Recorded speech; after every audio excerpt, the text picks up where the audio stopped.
جمعہ بہترین دن۔ رسول اللہ صلی اللہ علیہ وسلم نے فرمایا، خیر یوم طلعت علیہ الشمس یوم الجمعۃ فیہ خلق آدم وفیہ ادخل الجنہ وفیہ اخرج منہا ولا تقوم الساعۃ الا فی یوم الجمعہ۔ بہترین دن جس پر سورج طلوع ہو کر چمکے جمعہ کا دن ہے۔ اسی دن آدم علیہ السلام پیدا ہوئے، اسی دن جنت میں داخل کیے گئے، اسی دن جنت سے زمین پر اتارے گئے، اور قیامت بھی جمعے کے دن قائم ہوگی۔ جمعے کی فرضیت، ارشاد باری تعالیٰ ہے، یا ایھا الذین آمنوا اذا نودی للصلاۃ من یوم الجمعۃ فاسعوا الی ذکر اللہ وذروا البیع ذلکم خیر لکم ان کنتم تعلمون۔ اے اہل ایمان، جب جمعہ کے دن نماز کے لیے آذان دی جائے تو اللہ کے ذکر اور نماز کی طرف دوڑو، اس وقت کاروبار چھوڑ دو، اگر تم سمجھو تو یہ تمہارے حق میں بہت بہتر ہے، یعنی اسی میں تمہارا فائدہ ہے۔ لیکن سمجھنے کی بات ہے نا، کچھ لوگ اس وقتی تجارت میں فائدہ سمجھتے ہیں جو حقیقت میں خسارہ ہے، یعنی اس وقت تجارت کرنا یا اس وقت دنیا کے کام کرتے رہنا اور اللہ کی پکار پر لبیک نہ کہنا۔ حضرت ابو الجعد دمری رضی اللہ عنہ سے روایت ہے کہ رسول اللہ صلی اللہ علیہ وسلم نے فرمایا، جو شخص سستی کی وجہ سے 3 جمعے چھوڑ دے تو اللہ تعالیٰ اس کے دل پر مہر لگا دیتا ہے۔ آپ صلی اللہ علیہ وسلم نے فرمایا، لوگ جمعہ چھوڑنے سے باز آ جائیں ورنہ اللہ تعالیٰ ان کے دلوں پر مہر لگا دے گا، پھر وہ غافل ہو جائیں گے۔ تو اس سے پتہ چلتا ہے کہ جب انسان ایک نافرمانی کرتا ہے اور اس کے بعد توبہ نہیں کرتا اور پھر دوبارہ وہی کام کرتا ہے اور پھر سے 12 وہی کام کرتا ہے، تو پھر وہ اللہ کی رحمت سے دور ہونے لگتا ہے اور ایسا بے حس ہوتا ہے کہ نیکی کا شوق بھی اور گناہوں پر کسی قسم کی فکر اور پریشانی سب ختم ہو کر رہ جاتا ہے۔ حضرت ابن مسعود سے روایت ہے کہ رسول اللہ صلی اللہ علیہ وسلم نے ان لوگوں کے گھروں کو جو جمعہ سے پیچھے رہ جاتے ہیں جلا دینے کا قصد کیا، یعنی یہ ارادہ کیا کہ ان کے گھر ہی جلا دیے جائیں۔ جمعہ کا چھوڑنا بہت بڑا گناہ ہے، اس پر شدید وعید ہے، لہٰذا ہر مسلمان پر جمعہ پڑھنا فرض ہے، اس میں ہرگز سستی نہیں کرنی چاہیے۔ جب خطیب ممبر پر چڑھے اور اذان ہو جائے تو سارے کاروبار حرام ہو جاتے ہیں۔ جمعہ کے متفرق مسائل۔ نمبر 1، رسول اللہ صلی اللہ علیہ وسلم نے فرمایا، جس کا اللہ اور آخرت کے دن پر ایمان ہے اس پر جمعہ فرض ہے۔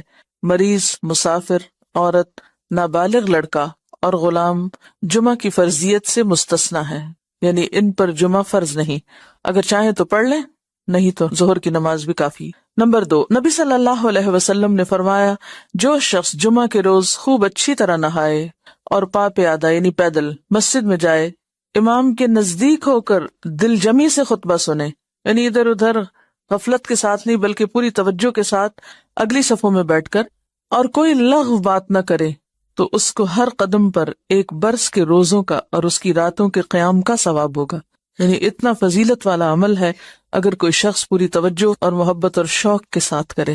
حضرت سلمان فارسی رضی اللہ عنہ سے روایت ہے کہ رسول اللہ صلی اللہ علیہ وسلم نے فرمایا، جو شخص جمعہ کو نہائے اور جس قدر پاکی حاصل ہو سکے کرے، یعنی اپنے جسم کی بھی صفائی، اپنے بالوں کی، ہر چیز کی، پھر تیل یا اپنے گھر سے خوشبو لگائے جو بھی میسر ہو، یعنی تھوڑا اہتمام کے ساتھ نکلے، اور مسجد کو جائے، وہاں 2 آدمیوں کے درمیان راستہ نہ بنائے، یعنی لوگوں کی گردنیں نہ پھلانگے یا ان کو پریشان نہ کرے آگے جانے کے لیے، یعنی جہاں جگہ ملے وہیں بیٹھ جائے، پھر اپنے مقدر کی نماز پڑھے، پھر دوران خطبہ خاموش رہے، تو اس کے گزشتہ جمعہ سے لے کر اس جمعہ تک کے گناہ بخش دیے جاتے ہیں۔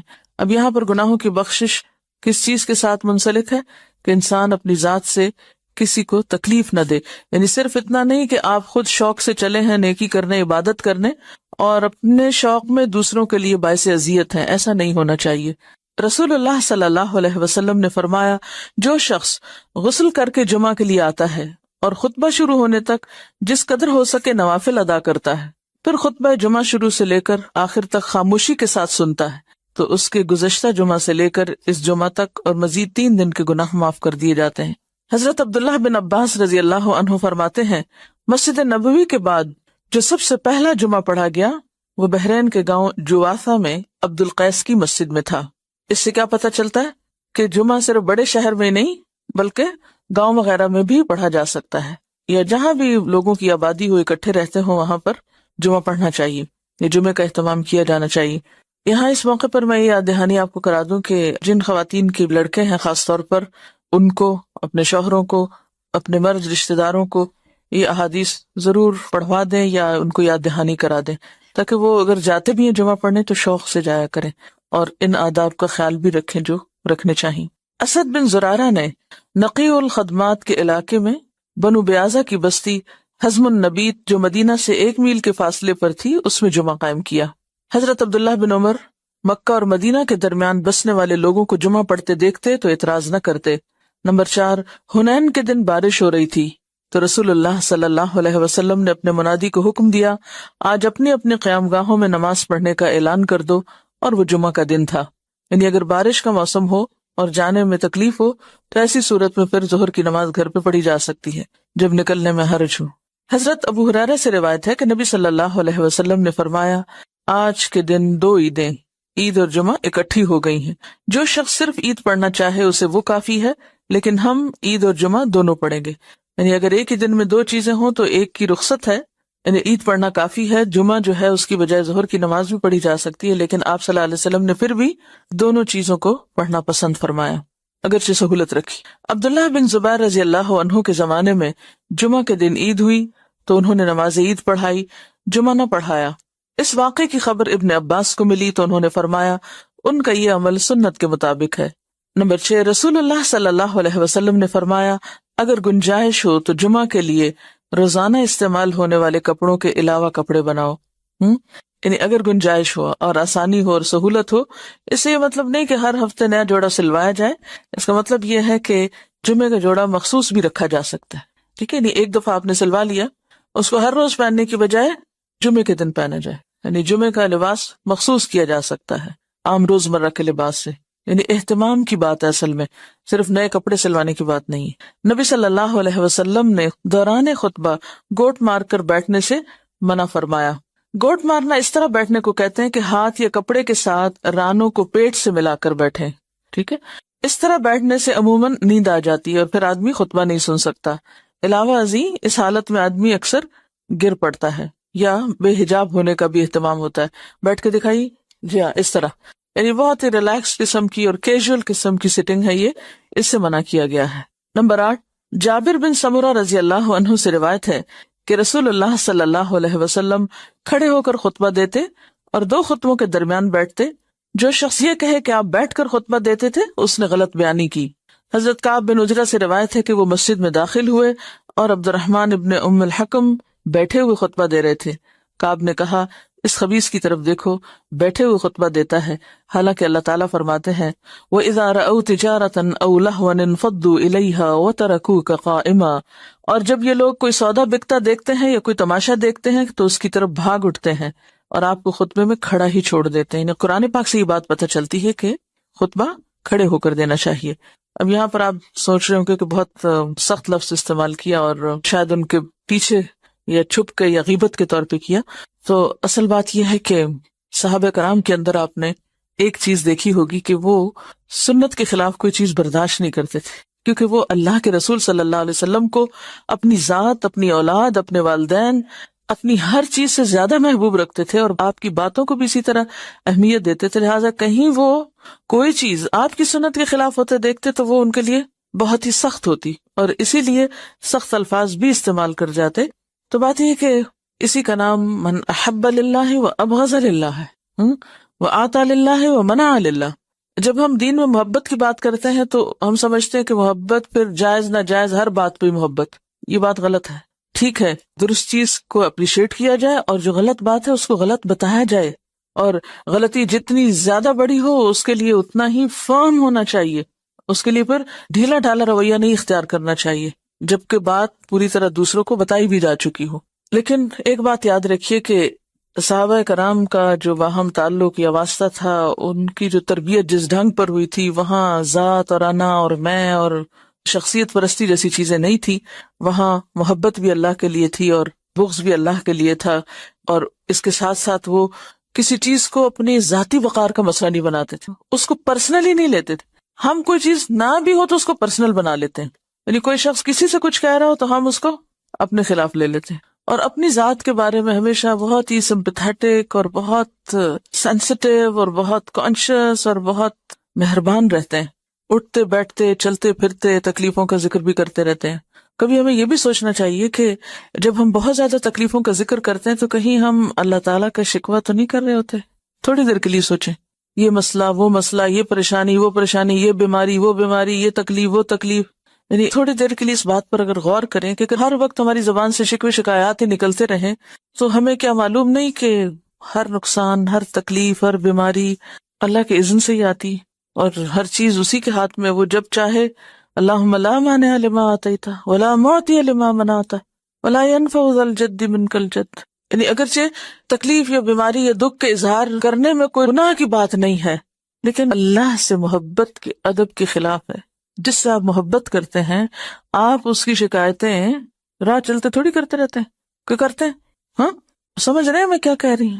اس شخص سے آپ نے کیا سبق سیکھا جس کا صدقہ کسی ایسے شخص کو چلا گیا کہ جو مستحق نہیں تھا، اور وہ دل میں تکلیف میں بھی تھا، پریشان بھی تھا، تو کیا کہا؟ اللہم لک الحمد. ہم یہ اخلاق اور ادب نہیں سیکھ سکتے؟ ہاں سیکھ سکتے ہیں. مثلاً ایک ڈاکٹر کے پاس جا کے بتانا کہ میں بیمار ہوں، اس میں کوئی برائی نہیں، لیکن ہر انسان کو بتانا میں بیمار ہوں، یہ اللہ کی محبت کے ادب کے خلاف ہے. ابراہیم علیہ السلام جو اللہ کے دوست تھے، وہ کیا کیا کرتے تھے؟ کیا کہتے تھے؟ فَإِنَّهُمْ عَدُوٌّ لِّي إِلَّا رَبَّ الْعَالَمِينَ الَّذِي خَلَقَنِي فَهُوَ يَهْدِينِي وَالَّذِي يُطْعِمُنِي وَيَسْقِينِي وَإِذَا مَرِضْتُ فَهُوَ يَشْفِينِي وَالَّذِي يُمِيتُنِي ثُمَّ يُحْيِينِي وَالَّذِي أَطْمَعُ أَن يَغْفِرَ لِي خَطِيئَتِي يَوْمَ الدِّينِ رَبِّ هَبْ لِي حُكْمًا وَأَلْحِقْنِي بِالصَّالِحِينَ وَاجْعَل لِّي لِسَانَ صِدْقٍ فِي الْآخِرِينَ وَاجْعَلْنِي مِن وَرَثَةِ جَنَّةِ النَّعِيمِ.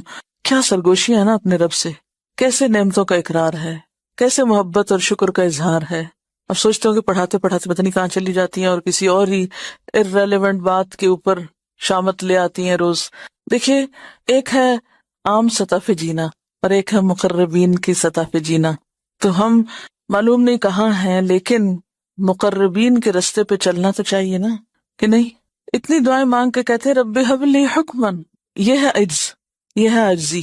ساری مناجات کر کے کہتے ہیں اللہ مجھے حکمت دے، قوت فیصلہ دے، سمجھ دے، فہم دے، وَأَلْحِقْنِي بِالصَّالِحِينَ. یہ ہوتی ہے اللہ سے محبت کی علامت ہے.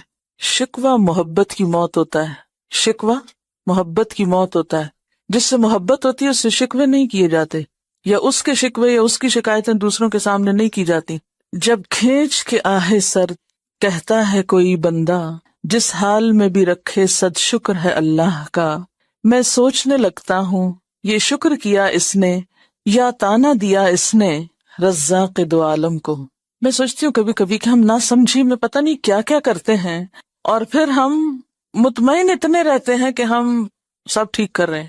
یہ جو دھوکہ ہے نا نفس کو، اور یہ جو خوش فہمی اور غلط فہمی ہے ہمیں اپنے بارے میں، اس کے لیے دعا کیا کریں کہ یا اللہ مجھے میرے عیب دکھا، کیونکہ یہ جو دھوکہ ہے خود کا سخت نقصان دہ ہے.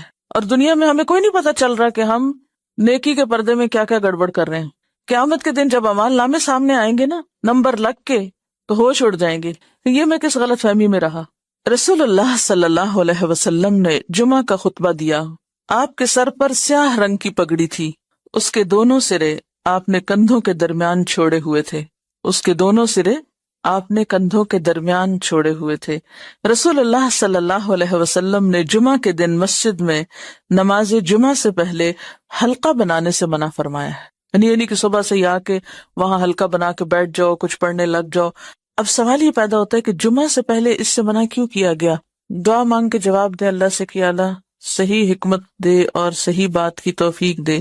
دیکھیے کہ ہر چیز کا اپنا ایک مقام ہوتا ہے نا. آپ کو جمعہ کے لیے جانا ہے، جمعہ کی نیت سے جائیں گے نا مسجد میں، اور اگر حلقہ بنانے یا بیٹھنے کے لیے جانا ہے تو وہ اس نیت سے پہلے ہی جا کے بیٹھیں گے نا. تو وہ جو اصل کام ہے وہ کس میں دب جائے گا؟ اس پہ ایک شیڈو آ جائے گا نا کسی اور عمل کا. مثلاً یہ ایسا ہی ہے جیسے آپ کو کوئی کھانے سے پہلے میٹھا کھلا دے. کئی ملکوں میں کھانے سے پہلے میٹھا کھاتے ہیں. مجھے اب یاد نہیں کہاں، میں کہیں کسی جگہ پر گئی تو انہوں نے پہلے میٹھا سرو کیا. میں نے کہا یہ رکھ دیں ابھی بعد میں. کہتے نہیں ہمارے یہاں پہلے میٹھا کھایا جاتا ہے. اچھا، لیکن ہمارے یہاں جیسے عادات ہیں اس میں کیا ہے کہ میٹھا آخر میں کھایا جاتا ہے. ٹھیک ہے، اب اگر کھانے سے پہلے میٹھا کھا لیں تو اس سے کیا امپیکٹ ہوتا ہے کھانے پر؟ کھانے سے پہلے کیا کھاتے ہیں؟ ایپیٹائزر. تو میٹھا ایپیٹائزر نہیں ہے، وہ کیا کرتا ہے؟ فلنگ کر دیتا ہے، بھوک ختم کر دیتا ہے. تو اگر آپ جناب جمعہ سے پہلے ہی ہلکے بنا کے بیٹھ گئے کچھ کرنے کرانے، تو کیا ہوگا؟ جب تک جمعے کا وقت آئے گا پیٹ بھر چکا ہوگا. کیونکہ ہر عبادت کے اندر ایک شوق، اس عبادت کی روح یا جو اس کی اہمیت ہے یا جو اس کے اندر شوق اور ذوق ہے وہ ماند پڑ جائے گا. پہلے سے ہی تھک جائیں گے آپ. عید کی نماز سے پہلے کوئی نوافل نہیں ہے. بنیادی بات یہی ہے کہ اس سے جو جمعے کی اہمیت یا جمعے کی جو خصوصیت ہے اس پر ایک طرح سے اثر بھی پڑتا ہے. چلیے آگے چلتے ہیں. لہٰذا جو علماء خطبہ جمعہ سے پہلے تقریر کرتے ہیں انہیں اس عمل کو ترک کر دینا چاہیے. حضرت انس رضی اللہ عنہ کہتے ہیں کہ رسول اللہ صلی اللہ علیہ وسلم شدت کی سردی میں جمعہ کی نماز سویرے پڑھتے تھے اور شدت کی گرمی میں دیر سے پڑھتے تھے. حضرت جابر کہتے ہیں کہ جب رسول اللہ صلی اللہ علیہ وسلم خطبہ ارشاد فرماتے تو آپ کی آنکھیں سرخ ہو جاتی، آواز بلند ہوتی اور جوش میں آ جاتے تھے، گویا کہ آپ ہمیں کسی ایسے لشکر سے ڈرا رہے ہیں جو صبح یا شام ہم پر حملہ کرنے والا ہے، اور فرماتے کہ میں اور قیامت ساتھ ساتھ اس طرح بھیجے گئے ہیں. آپ اپنی شہادت کی اور درمیانی انگلی کو ملا دیتے، یعنی میرے بعد اب اور کوئی پیغمبر نہیں آئے گا، میرے بعد اب قیامت ہی آئے گی. تو اس سے کیا بات پتہ چلتی ہے؟ اس سے یہ بات پتہ چلتی ہے کہ تعلیم اور خطبے میں فرق ہوتا ہے. تعلیم میں آپ کا انداز کیا تھا؟ آہستہ آہستہ بولتے، لفظ گنے جا سکتے تھے، ایک بات بعض اوقات 3 بار بھی دہراتے. لیکن خطبے کا انداز فرق تھا، وہ زوردار ہوتا تھا، وہ شدت والا ہوتا تھا، اس میں ایک انذار کا پہلو غالب ہوتا تھا، وہ لوگوں کو جھنجھوڑنے والا ہوتا تھا، غفلت سے جگانے والا ہوتا تھا، بیدار کرنے والا ہوتا تھا. اس سے کیا بات سامنے آتی ہے کہ ہر موقع کی مناسبت سے تعلیم کا انداز اور تربیت کا فرق ہونا چاہیے. ہر وقت ایک ہی روٹین میں کام نہیں کرنا چاہیے، ویسے بھی طبیعتیں پھر اکتانے لگتی. نبی صلی اللہ علیہ وسلم نے فرمایا امام کے ساتھ جتنی نماز پالو وہ پڑھو اور جو رہ جائے اسے پورا کرو. اس حدیث کی روح سے نماز جمعہ کی دوسری رکعت کے سجدہ یا تشہد کو پانے والا سلام پھرنے کے بعد اٹھ کر 2 رکعتیں پڑھے گا، 4 نہیں، کیونکہ اس کی فوت شدہ نماز 2 رکعتیں ہیں، 4 رکعتیں نہیں. یعنی جمعہ اگر اپنے آخری حصے میں آپ نے پایا، ایسا امام جو تھا وہ آخری سجدہ کر رہا تھا اور آپ مسجد میں داخل ہوئے، یا وہ اتحیات بیٹھے تو سلام سے پہلے آپ بیٹھ گئے ساتھ، تو ایک طرح سے جمعے کا ثواب تو مل گیا. لیکن بعد میں 2 رکعتیں پڑھی جائیں گی، ظہر بنا کے 4 نہیں پڑھی جائیں گی. دوران خطبہ 2 رکعتیں پڑھ کر بیٹھو. رسول اللہ صلی اللہ علیہ وسلم جمعہ کا خطبہ ارشاد فرما رہے تھے کہ ایک شخص سلیق غطفانی مسجد میں آئے اور 2 رکعتیں پڑھے بغیر بیٹھ گئے. نبی صلی اللہ علیہ وسلم نے پوچھا کیا تم نے 2 رکعتیں پڑھی ہیں؟ اس نے عرض کی نہیں یا رسول اللہ. آپ نے فرمایا کھڑے ہو جاؤ اور 2 رکعتیں پڑھ کر بیٹھو. پھر آپ نے ساری امت کے لیے حکم دے دیا جب تم میں سے کوئی ایسے وقت مسجد میں آئے کہ امام خطبہ دے رہا ہو تو اسے 2 مختصر سی رکعتیں پڑھ لینی چاہیے، یعنی خطبے کے دوران بھی پڑھ سکتا ہے. جمعہ سے پہلے نوافل کی تعداد مقرر نہیں، بلکہ نبی صلی اللہ علیہ وسلم نے اجازت دی کہ جتنے بآسانی پڑھ سکتے ہیں پڑھ لیں. یعنی ایک دفعہ آپ مسجد میں آ گئے ہیں، آپ 2 پڑھیں، 4 پڑھیں، 6 پڑھیں، جتنے آپ کے پاس موقع ہے، وقت ہے، تو انتظار میں فارغ بیٹھنے کی بجائے بہترین ذکر ہے نماز وہ کریں، مگر کم از کم 2 ضروری ہیں. گردنیں نہ پھلانگے. حضرت عبداللہ بن بسر رضی اللہ عنہ سے روایت ہے کہ جمعہ کے دن رسول اللہ صلی اللہ علیہ وسلم خطبہ دے رہے تھے کہ ایک شخص لوگوں کی گردنیں پھلانگتا ہوا آنے لگا تو آپ نے یہ دیکھ کر فرمایا بیٹھ جاؤ، تم نے لوگوں کو ایذا دی اور دیر لگائی ہے. آنیت و آذیت، دیر سے پہنچے ہو اور تکلیف دے رہے ہو، بعد میں آئے ہو اور گردنیں پھلانگ پھلانگ کے آگے آ کے بیٹھ رہے ہو، یہ بد اخلاقی بھی ہے، کیونکہ پہلے آنے والوں کا حق پہلا ہے. ہمیں تھوڑا سا اس بات کا ضرور خیال رکھنا چاہیے کہ ہر وقت اپنی ہی ذات کو اہم نہیں سمجھنا چاہیے کہ میں امپورٹنٹ ہوں، مجھے آگے جگہ ملنی چاہیے، مجھے قریب. اگر آپ کو اتنا ہی شوق ہے تو پھر آپ وقت پر آئیں. یعنی کوئی بھی کام جس میں دوسروں کا نقصان ہو اور اپنا فائدہ ہو تو ضرور اس کا وزن کرنا چاہیے کہ میں کسی کو نقصان دے کر اپنا فائدہ حاصل کر رہی ہوں تو یہ میں کس قسم کی نیکی کما رہی ہوں. دیکھیے آپ ایک نیکی کرتے ہیں جس میں آپ نیکی کر رہے ہیں اور دوسرے کا کوئی نقصان نہیں، دوسرے کو کوئی تکلیف نہیں. لیکن اگر آپ نیکی کر رہے ہیں اور دوسرے کو تکلیف پہنچ رہی ہے اس سے، تو پھر آپ کو سوچنا پڑے گا کیوں.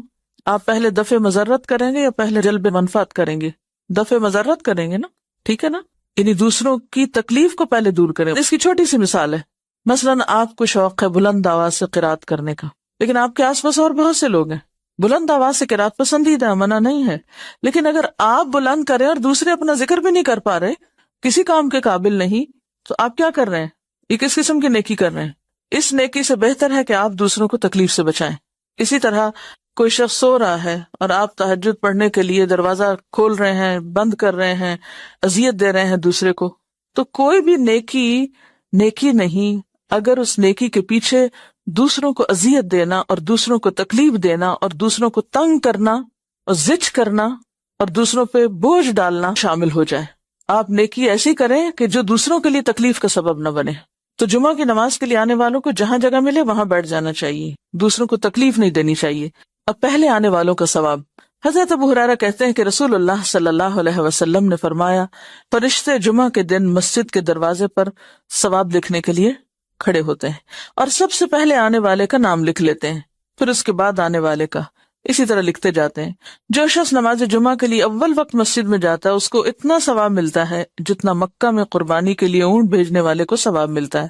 پھر جو بعد میں آتا ہے اس کو اتنا ثواب ملتا ہے جتنا مکہ میں قربانی کے لیے گائے بھیجنے والے کو، اس کے بعد آنے والے کو دمبا بھیجنے والے کے برابر، اس کے بعد آنے والے کو مرغی اور اس کے بعد آنے والے کو انڈا صدقہ کرنے والے کی مانند اجر ملتا ہے۔ پھر جب امام خطبہ دینے کے لیے نکلتا ہے تو فرشتے دفتر لپیٹ دیتے ہیں اور خطبہ سننے لگتے ہیں۔ رجسٹریشن کمپلیٹ، کون کون داخل ہو گیا اس ثواب میں، بس اب دروازہ بند۔ تو نیکی کے کاموں میں تاخیر کرنا اور ہمیشہ ڈیلے کرنا اور پیچھے رہنا، اس کے بارے میں حدیث آپ نے پڑھی ہوگی کہ کچھ لوگ پیچھے رہتے جاتے ہیں حتیٰ کہ اللہ ان کو پیچھے ڈال دیتا ہے۔ تو اس چیز کو ضرور مد نظر رکھیں کہ نیکی کے کام میں آگے بڑھنے والے ہی السابقون السابقون ہوتے ہیں، اللہ یہ کہ کوئی عذر ہو، کوئی تکلیف ہو، وہ اور بات ہے، لیکن عادت نہیں بنا لینی چاہیے سستی اور کسل مندی اور تاخیر کی۔ اچھا کوئی بات نہیں، پھر صحیح۔ رسول اللہ صلی اللہ علیہ وسلم نے فرمایا، جمعہ کے دن ایک گھڑی ایسی ہے کہ جو مسلمان اس گھڑی میں اللہ سے بھلائی کا سوال کرے تو اللہ تعالیٰ اس کو قبول کرتا ہے۔ نبی صلی اللہ علیہ وسلم نے فرمایا، جمعہ کی قبولیت کی گھڑی امام کے ممبر پر بیٹھنے سے لے کر نماز کے خاتمے تک ہے، یعنی اس سارے وقت میں کوئی بھی وقت انتہائی قبولیت کا۔ اچھا اب نشاندہی بھی کر دی گئی اور بتا بھی دی گئی کہ ایک گھڑی، اس سے کیا فائدہ ہوگا کہ لوگ اس وقت کو پوری طرح اللہ کی طرف متوجہ ہو کے گزاریں گے کہ معلوم نہیں کون سی گھڑی اور میں اس گھڑی میں ادھر ادھر دیکھتا ہوا غافل رہ کے وقت ضائع کر بیٹھوں، یہ چانس گنوا بیٹھوں۔ اگر کوئی آپ کو یہ کہے کہ اگلے 10 منٹ میں آپ کے اوپر چھت سے ایک سونے کا انڈا نیچے گرنے والا ہے تو آپ کیا کریں گے؟ اس 10 منٹ میں تو سانس بھی نہ لیں، شاید آنکھ بھی نہ جھپکیں کہ کہیں ایسا نہ ہو کہ میں آنکھ بند کر جاؤں اور وہ انڈا مس ہو جائے مجھ سے۔ ہاں، غافل نہیں ہوں گے۔ تو آپ دیکھیے کہ کسی ایک دعا کا قبول ہو جانا سونے کے انڈے سے کہیں زیادہ قیمتی ہے۔ لیکن عموماً جب خیر و بھلائی اور برکت کی تقسیم ہوتی ہے تو ہم اسی قسم کی غفلت کا ثبوت دیتے ہیں اور توجہ نہیں کرتے، اور کبھی سونے لگتے ہیں اور کبھی ادھر ادھر توجہ کرنے لگتے ہیں۔ تو جمعے کا وقت خطبے سے لے کر نماز تک، دعا تک، بہت ہی بہترین گھڑیوں میں سے جب بندہ اپنے رب کے قریب ہوتا ہے، لہٰذا آنا بھی جلدی چاہیے کہ سابقون ہوں، اور سابقون کون ہوتے ہیں؟ المقربون ہوتے ہیں، اور مقربون وہی ہو سکتے ہیں کہ جو ایسے مواقع کو بخوبی استعمال کرنا جانتے ہوں اور ان مواقع میں غافل نہ ہوں۔ بعض اوقات ایک لمحے کی غفلت انسان کو سالوں پیچھے لے جاتی۔ خطبہ جمعہ کے مسائل، رسول اللہ صلی اللہ علیہ وسلم 2 خطبے ارشاد فرماتے، ان کے درمیان بیٹھتے، خطبہ میں قرآن مجید پڑھتے اور لوگوں کو نصیحت کرتے۔ آپ کی نماز بھی اوسط درجے کی اور خطبہ بھی اوسط درجے کا ہوتا، بہت طویل خطبہ نہیں ہوتا تھا۔ آپ نے فرمایا کہ آدمی کی لمبی نماز اور مختصر خطبہ دانائی کی علامت ہے، یعنی عقل مندی کی بات ہے، پس نماز عام نمازوں کی نسبت طویل کرو اور خطبہ عام خطبوں کی نسبت مختصر کرو۔ نبی صلی اللہ علیہ وسلم خطبہ جمعہ میں سورۃ قاف کی تلاوت فرماتے تھے۔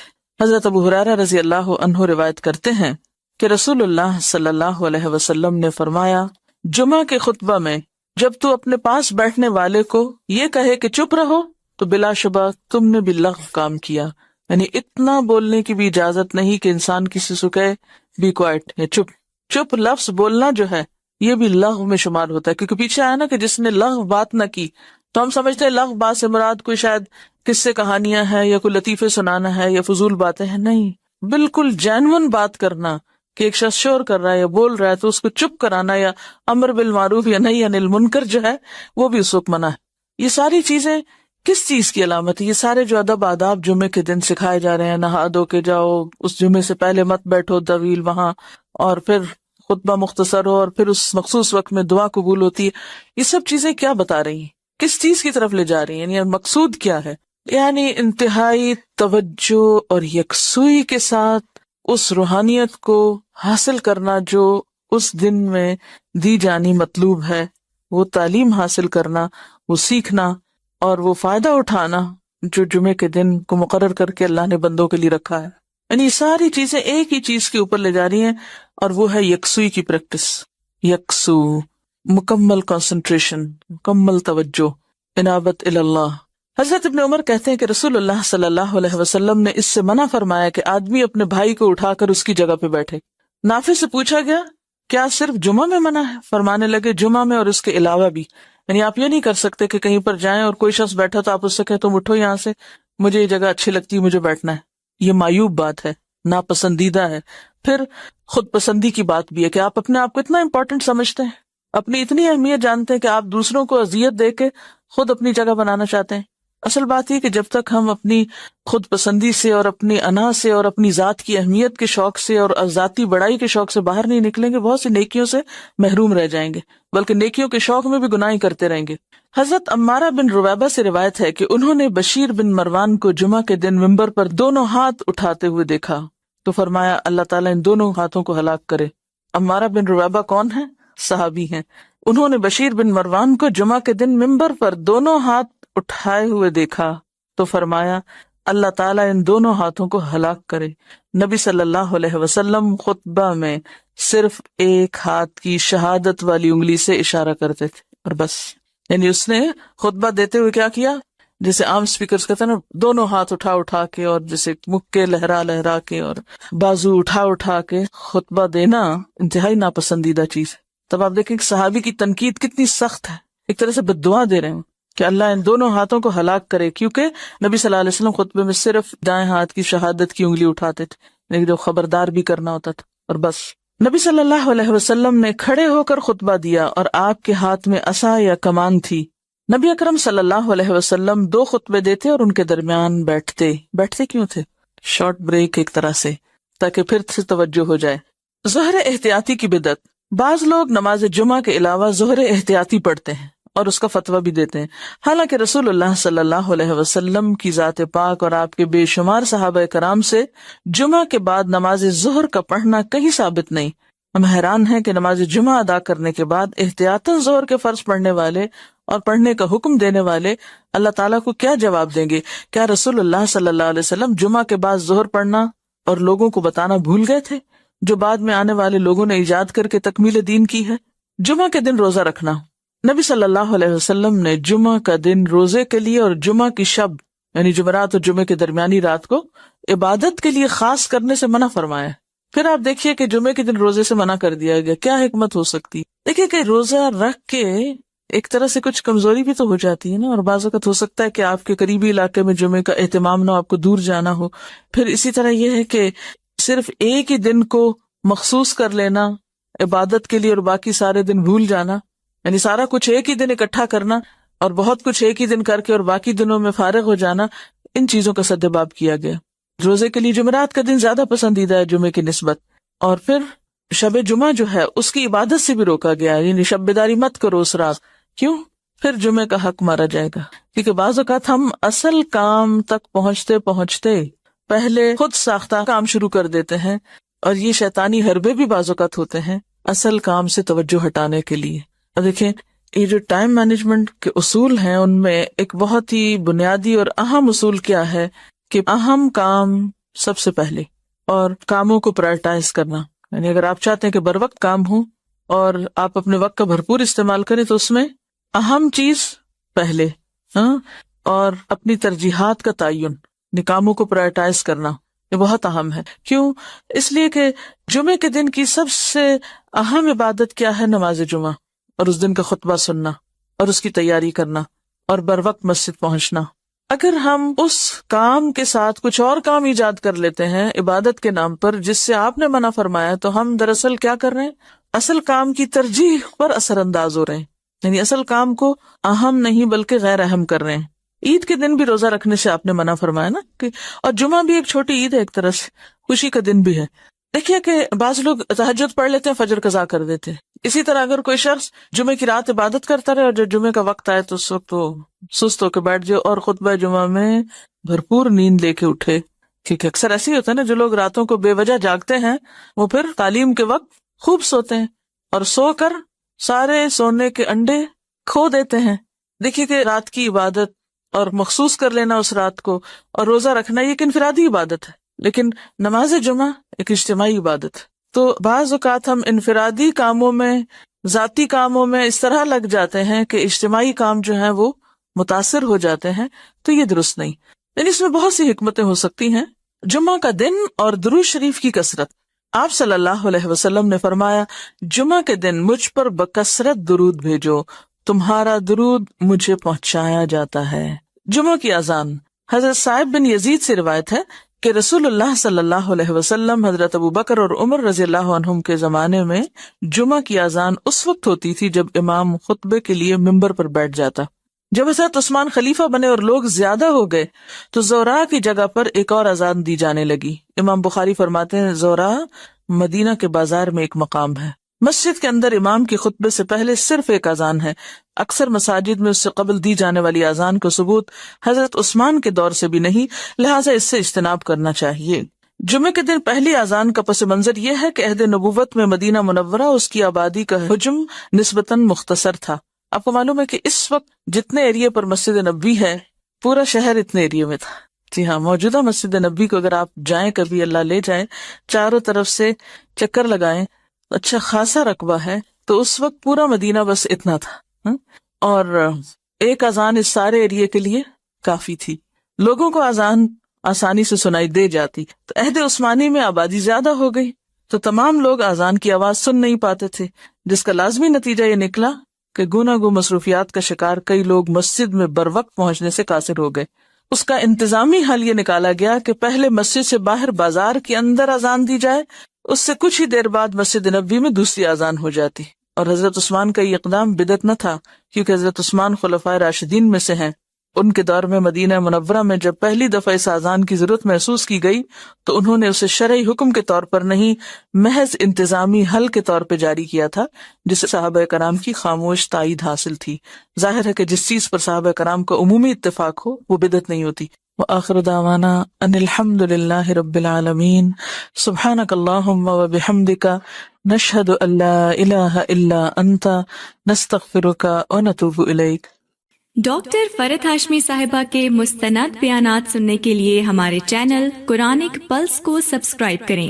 یہاں قرآن و حدیث کی روشنی میں حقیقی رہنمائی اور روحانی ترقی کے خزانے ملیں گے۔ ابھی جڑیں اور دین کو گہرائی سے سمجھیں۔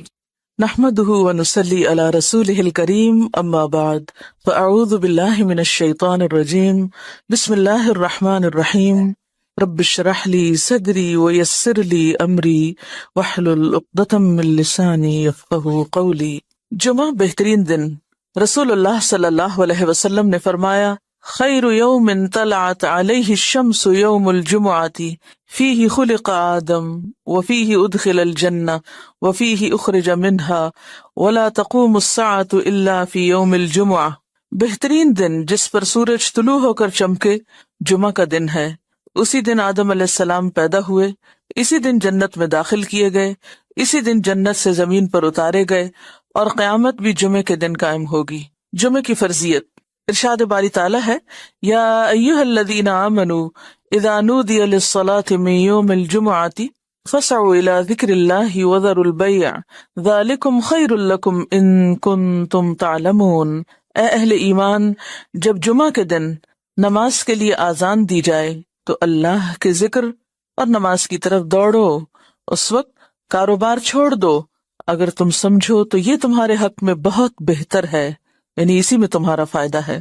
لیکن سمجھنے کی بات ہے نا، کچھ لوگ اس وقتی تجارت میں فائدہ سمجھتے ہیں جو حقیقت میں خسارہ ہے، یعنی اس وقت تجارت کرنا یا اس وقت دنیا کے کام کرتے رہنا اور اللہ کی پکار پر لبیک نہ کہنا۔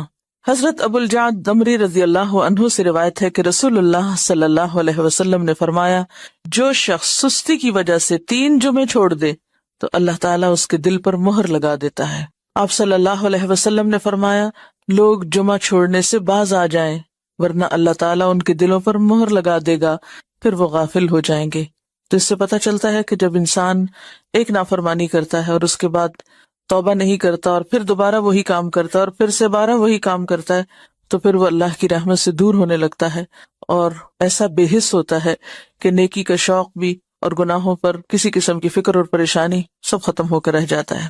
حضرت ابن مسعود سے روایت ہے کہ رسول اللہ صلی اللہ علیہ وسلم نے ان لوگوں کے گھروں کو جو جمعہ سے پیچھے رہ جاتے ہیں جلا دینے کا قصد کیا، یعنی یہ ارادہ کیا کہ ان کے گھر ہی جلا دیے جائیں۔ جمعہ کا چھوڑنا بہت بڑا گناہ ہے، اس پر شدید وعید ہے، لہٰذا ہر مسلمان پر جمعہ پڑھنا فرض ہے، اس میں ہرگز سستی نہیں کرنی چاہیے۔ جب خطیب ممبر پر چڑھے اور اذان ہو جائے تو سارے کاروبار حرام ہو جاتے ہیں۔ جمعہ کے متفرق مسائل۔ نمبر 1، رسول اللہ صلی اللہ علیہ وسلم نے فرمایا، جس کا اللہ اور آخرت کے دن پر ایمان ہے اس پر جمعہ فرض ہے۔ مریض، مسافر، عورت، نابالغ لڑکا اور غلام جمعہ کی فرضیت سے مستثنا ہے، یعنی ان پر جمعہ فرض نہیں، اگر چاہیں تو پڑھ لیں، نہیں تو ظہر کی نماز بھی کافی۔ نمبر 2، نبی صلی اللہ علیہ وسلم نے فرمایا، جو شخص جمعہ کے روز خوب اچھی طرح نہائے اور پا پیادہ یعنی پیدل مسجد میں جائے، امام کے نزدیک ہو کر دل جمی سے خطبہ سنے، یعنی ادھر ادھر غفلت کے ساتھ نہیں بلکہ پوری توجہ کے ساتھ اگلی صفوں میں بیٹھ کر، اور کوئی لغو بات نہ کرے، تو اس کو ہر قدم پر 1 برس کے روزوں کا اور اس کی راتوں کے قیام کا ثواب ہوگا۔ یعنی اتنا فضیلت والا عمل ہے اگر کوئی شخص پوری توجہ اور محبت اور شوق کے ساتھ کرے۔ حضرت سلمان فارسی رضی اللہ عنہ سے روایت ہے کہ رسول اللہ صلی اللہ علیہ وسلم نے فرمایا، جو شخص جمعہ کو نہائے اور جس قدر پاکی حاصل ہو سکے کرے، یعنی اپنے جسم کی بھی صفائی، اپنے بالوں کی، ہر چیز کی، پھر تیل یا اپنے گھر سے خوشبو لگائے جو بھی میسر ہو، یعنی تھوڑا اہتمام کے ساتھ نکلے اور مسجد کو جائے، وہاں 2 آدمیوں کے درمیان راستہ نہ بنائے، یعنی لوگوں کی گردنیں نہ پھلانگے یا ان کو پریشان نہ کرے آگے جانے کے لیے، یعنی جہاں جگہ ملے وہیں بیٹھ جائے، پھر اپنے مقدر کی نماز پڑھے، پھر دوران خطبہ خاموش رہے، تو اس کے گزشتہ جمعہ سے لے کر اس جمعہ تک کے گناہ بخش دیے جاتے ہیں۔ اب یہاں پر گناہوں کی بخشش کس چیز کے ساتھ منسلک ہے کہ انسان اپنی ذات سے کسی کو تکلیف نہ دے، یعنی صرف اتنا نہیں کہ آپ خود شوق سے چلے ہیں نیکی کرنے، عبادت کرنے، اور اپنے شوق میں دوسروں کے لیے باعث اذیت ہیں، ایسا نہیں ہونا چاہیے۔ رسول اللہ صلی اللہ علیہ وسلم نے فرمایا، جو شخص غسل کر کے جمعہ کے لیے آتا ہے اور خطبہ شروع ہونے تک جس قدر ہو سکے نوافل ادا کرتا ہے، پھر خطبہ جمعہ شروع سے لے کر آخر تک خاموشی کے ساتھ سنتا ہے، تو اس کے گزشتہ جمعہ سے لے کر اس جمعہ تک اور مزید 3 دن کے گناہ معاف کر دیے جاتے ہیں۔ حضرت عبداللہ بن عباس رضی اللہ عنہ فرماتے ہیں، مسجد نبوی کے بعد جو سب سے پہلا جمعہ پڑھا گیا وہ بحرین کے گاؤں جوافہ میں عبد القیس کی مسجد میں تھا۔ اس سے کیا پتہ چلتا ہے کہ جمعہ صرف بڑے شہر میں نہیں بلکہ گاؤں وغیرہ میں بھی پڑھا جا سکتا ہے، یا جہاں بھی لوگوں کی آبادی ہو، اکٹھے رہتے ہوں، وہاں پر جمعہ پڑھنا چاہیے، یہ جمعے کا اہتمام کیا جانا چاہیے۔ یہاں اس موقع پر میں یہ یاد دہانی آپ کو کرا دوں کہ جن خواتین کے لڑکے ہیں خاص طور پر، ان کو، اپنے شوہروں کو، اپنے مرد رشتہ داروں کو یہ احادیث ضرور پڑھوا دیں یا ان کو یاد دہانی کرا دیں، تاکہ وہ اگر جاتے بھی ہیں جمعہ پڑھنے تو شوق سے جایا کریں اور ان آداب کا خیال بھی رکھیں جو رکھنے چاہیے۔ اسد بن زرارہ نے نقی الخدمات کے علاقے میں بنو بیازہ کی بستی حزم النبیت جو مدینہ سے 1 میل کے فاصلے پر تھی اس میں جمعہ قائم کیا۔ حضرت عبداللہ بن عمر مکہ اور مدینہ کے درمیان بسنے والے لوگوں کو جمعہ پڑھتے دیکھتے تو اعتراض نہ کرتے۔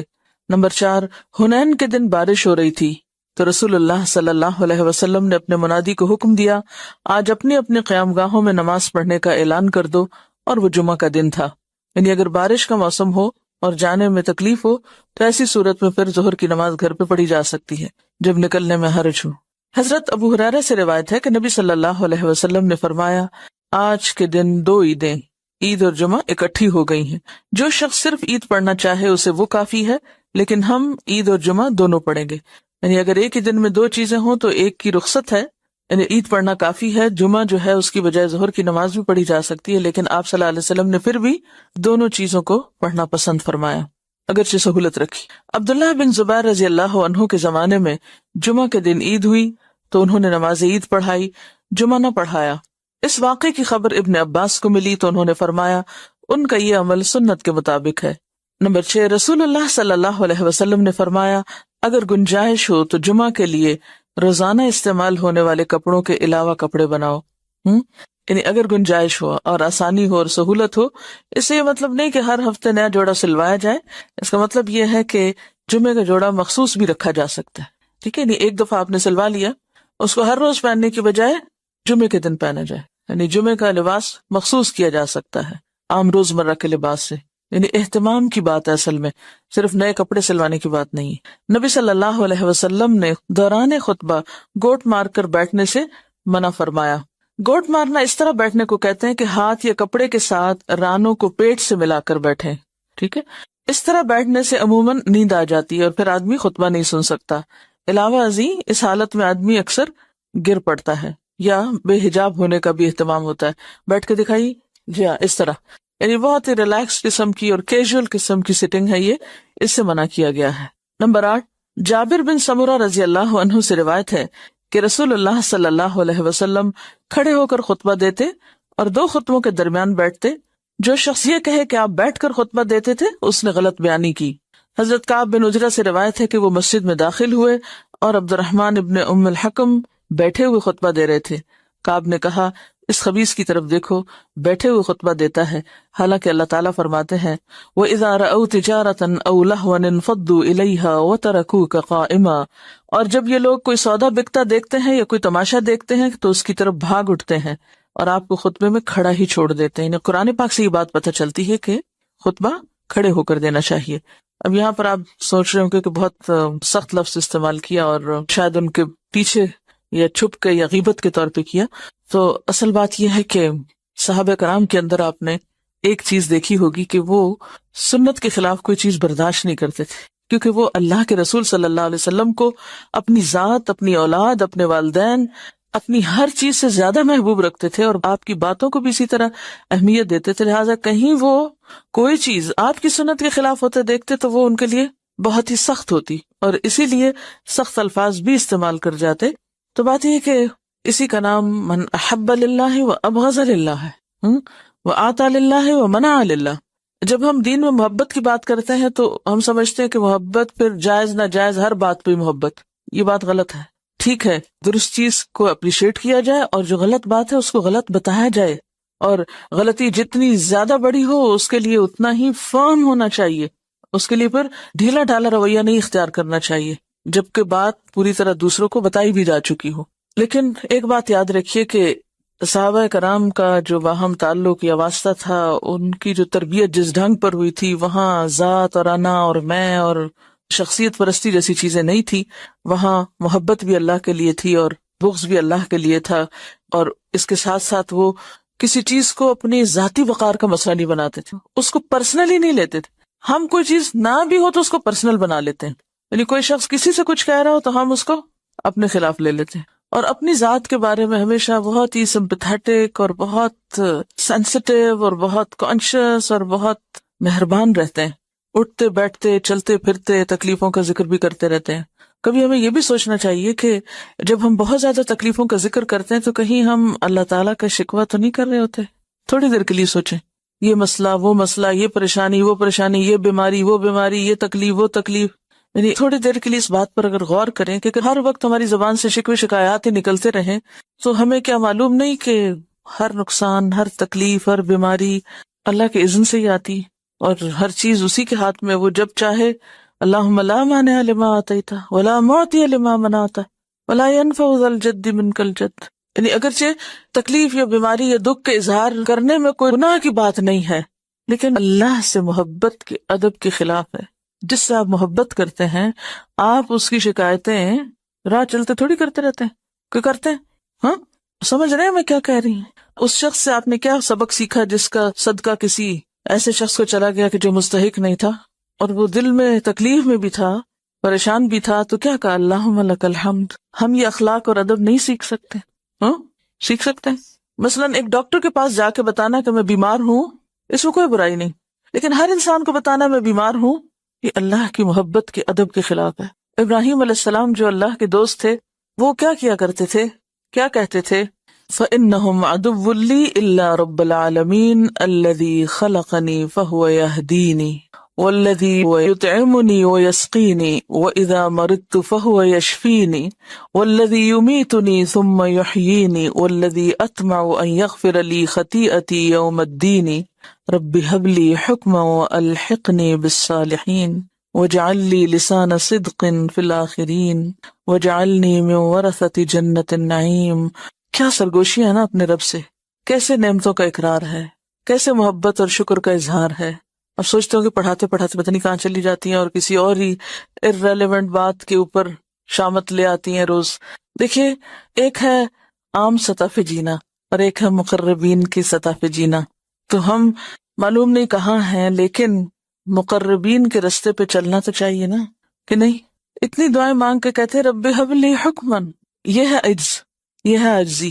ساری مناجات کر کے کہتے اللہ مجھے حکمت دے، قوت فیصلہ دے، سمجھ دے، فہم دے، والحقنی بالصالحین. یہ ہوتی ہے اللہ سے محبت کی علامت ہے.